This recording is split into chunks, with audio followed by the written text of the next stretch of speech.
Maya had a habit of replaying her mistakes.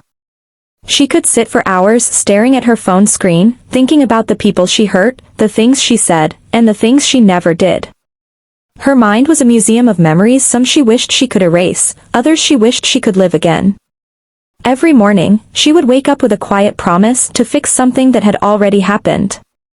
She would text old friends, apologize again for things they'd already forgiven, and rewrite messages she would never send. But no matter how hard she tried to make peace with her past, peace refused to stay. Narrator tone, soft sadness.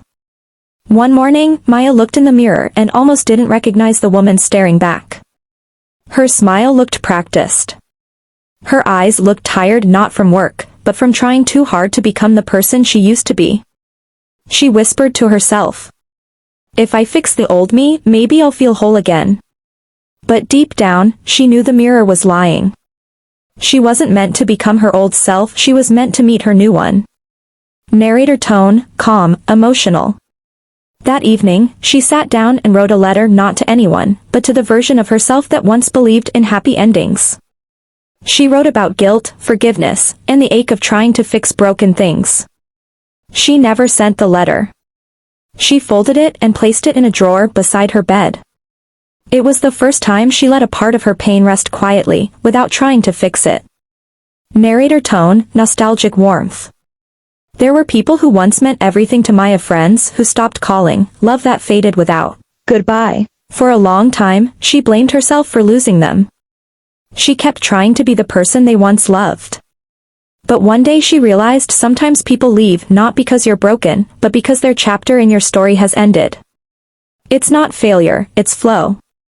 And maybe, letting them go is how your next chapter begins. Narrator tone, emotional but calm. It happened on a quiet Sunday afternoon. Maya was doing laundry when a small memory hit her, something about laughter, sunlight, and someone who used to make her feel seen. Her chest grew heavy, and the tears came without warning.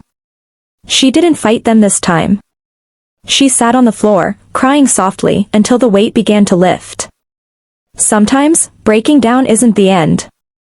It's the body's way of saying, now we heal. Narrator tone, hopeful, gentle. A week later, while sitting in a cafe, an old woman noticed Maya staring blankly out the window. The woman smiled and said, "You remind me of myself many years ago, always trying to fix what's already gone." Maya looked up, surprised. The woman continued, "Peace doesn't come from fixing the past. It comes from forgiving it." Those words stayed with her longer than any apology she had ever received. Narrator tone, calm release. That night, Maya stood by her window watching the city lights flicker. She closed her eyes and whispered, "I forgive you," to herself, to the past, to everything she couldn't change. It wasn't dramatic. There was no music, no grand moment.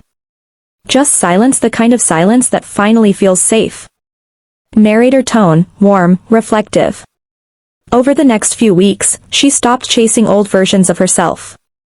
She started taking slow walks, journaling, cooking for herself, even laughing again. She learned that healing isn't about forgetting, it's about living without fear of remembering. Maya was no longer trying to be the woman she once was. She was learning to love the woman she was becoming. Narrator tone, soothing, uplifting, close.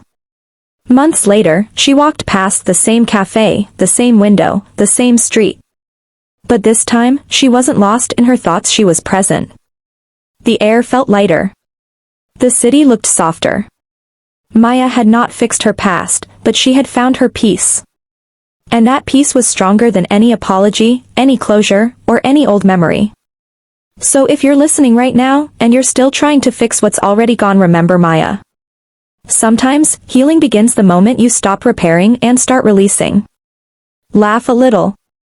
Think deeply. Heal softly. This is MaraiVerse Stories.